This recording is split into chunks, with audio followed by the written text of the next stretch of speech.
Good afternoon and welcome to this panel on American alliances and partnerships here at the Reagan National Defense Forum. When I accepted this invitation, they did not say that it would be happening literally in the shadow of a decommissioned Air Force One, but I guess that's appropriate. What more globally recognized symbol of American power and also a conveyance for getting American leaders to important summits and gatherings? It seems like an appropriate symbol for this collection of people. Let's get to know this distinguished panel. Senator Lindsey Graham, Republican of South Carolina. Yes, sir. Antti Kaikkonen, Minister of Defense for Finland. Oh, Dr. Alexander Karp, co-founder of Palantir Technologies.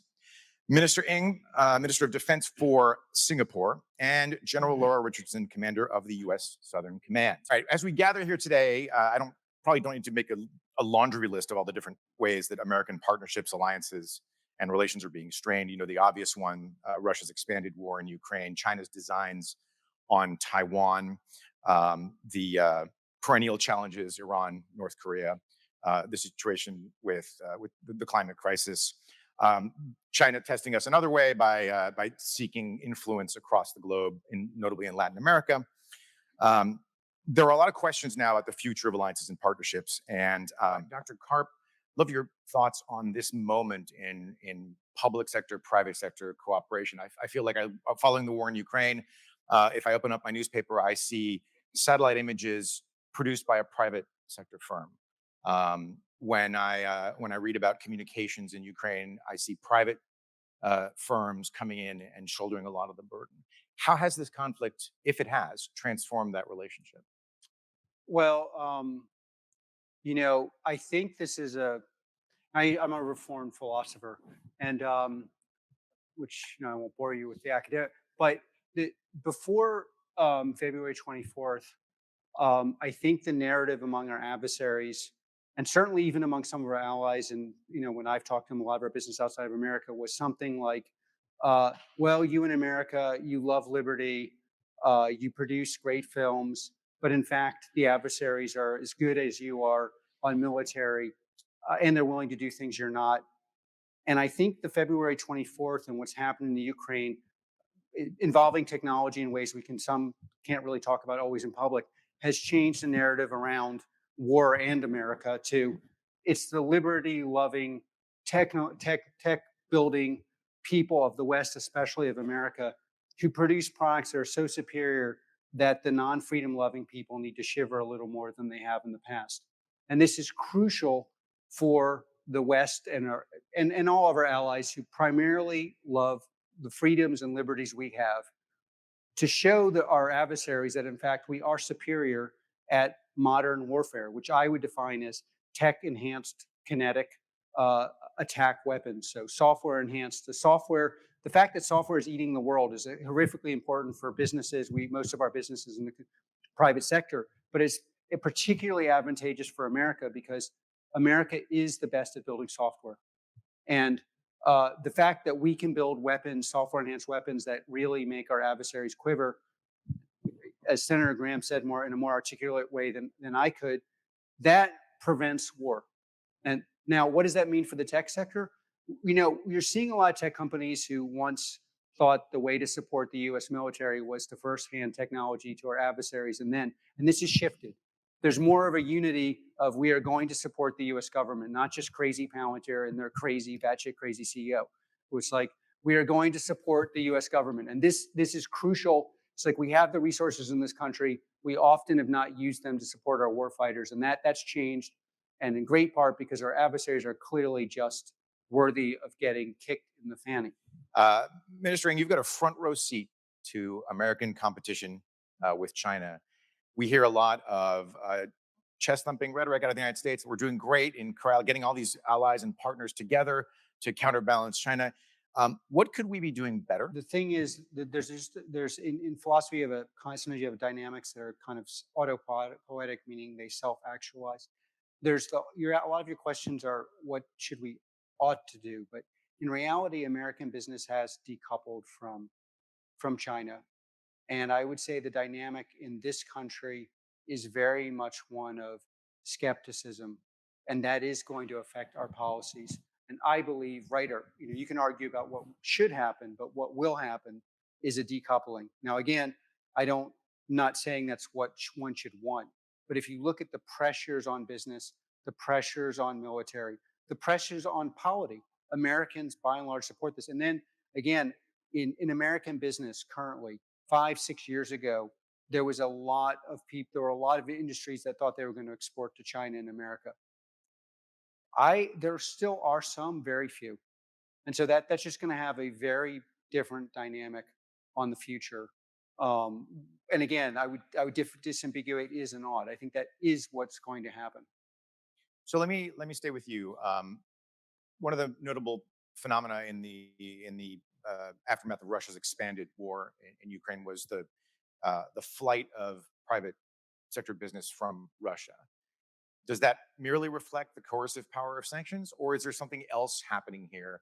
Are different choices, value choices being made by the private sector? Well, again, we of course didn't have to flee Russia; we were never there. So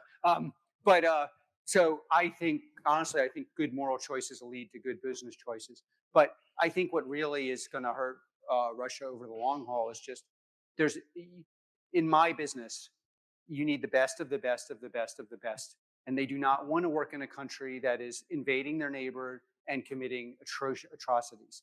And it's not the GDP in Russia is just not one that most international businesses are particularly focused on. That's different than China, obviously. Although I'd say that's more European businesses. What will really mess up your ability to build complicated technical systems is an inability to explain to people what is good about my country. And again, it doesn't have to. And I think that's why people fled. And I don't think they're going to go back very quickly. And that's it's not actually about the capital market. It's about the moral market. Is it especially incumbent on America's high tech partners to make a choice about where they're doing business? I think it is an indisputable fact that there are certain things, software platforms that are disruptive, in America is the focal point of building. And there are other countries. Israel is quite strong. There's some strong companies in France. It is absolutely essential that we make decisions that are long term in unison with the countries that allowed us to grow. In this case, for most of us, the United States of America. And I don't think we should be allowed to just say, "Oh, we got rich here. We are the wealthiest, most powerful people in industry in the world, but we don't support the United States of America." And why? Because you see in the Ukraine, and you will see in other places, that the products we build actually sway the world to our direction, not as a matter of theory, not a matter of rhetoric, but a matter of fact. And that's why I think we have a higher level of responsibility. I just got back from going to the region. If you don't think Afghanistan shook the world regarding us, you're crazy. So how do you reset Ukraine? If we can stick it out, make NATO stronger, hold Putin accountable in the ICC and other venues, Ukraine is still standing. We get NATO prove its worth to the American taxpayer. We're not having to do all this by ourselves. Then we really got a chance here to prove to the American taxpayer that alliances are a good thing. So if we get it right in Ukraine, it makes it easier for a guy like me to go and talk about what can we do to contain China. Yeah, I want to do business in China, but not this way. Apple, basically gave into the airdrop thing. It's hard for us, Mr. Minister, to ignore what's going on in China with their human rights abuses. Yeah, you should. I know it's a big market, but we got to live in the world that we live in. So I just want to put a plug in for alliances. The only thing worse than an alliance is not having one. In Asia, I'd like to have a more economic alliance than we have today. In Asia, I'd like to have a military footprint bigger that doesn't so dependent on Guam. In NATO, I'd like Finland and Sweden to come in sooner rather than later to let Putin know that your efforts to destroy our resolve backfired on you. Let me in with this. We haven't said a word about Iran. This entire conference, I haven't heard Iran mentioned once in any meaningful way. If you ask me what keeps me up at night, it's not so much China, it's not even Russia. It's the breakout of the Iranian regime on the nuclear front. If they ever acquire nuclear capability, every Sunni Arab nation is going to want a weapon of their own. And next thing you know, you're in a nuclear arms race in the Mideast. Do we have an alliance to contain Iran that's effective? No, we don't. So what would I like to see happen? We don't have a formal defense agreement with Israel. Believe it or not, we don't. I'd like to work with the Biden administration to have a mutual defense agreement with the state of Israel, letting Iran know that if you try to destroy the one and only Jewish state, you got to come through us. I'd like to have a better relationship with the GCC. I'd like to give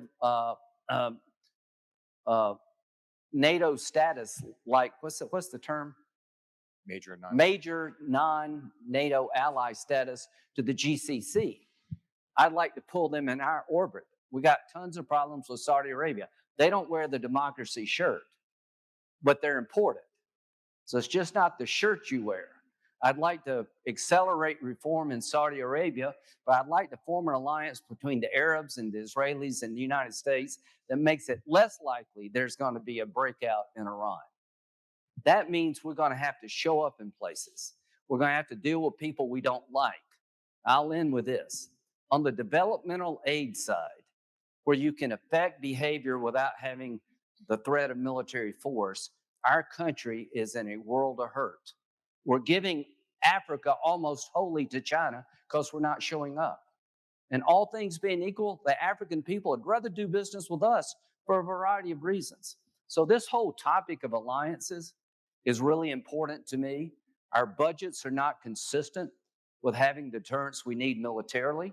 Our infrastructure on the developmental aid side is almost non-existent compared to China. But here's the good news. After Russia invaded Ukraine, and it's been so brutal, there's a wake-up call here in the world. And we got a chance to reset the world for the better. And that means we got to beat Putin in Ukraine.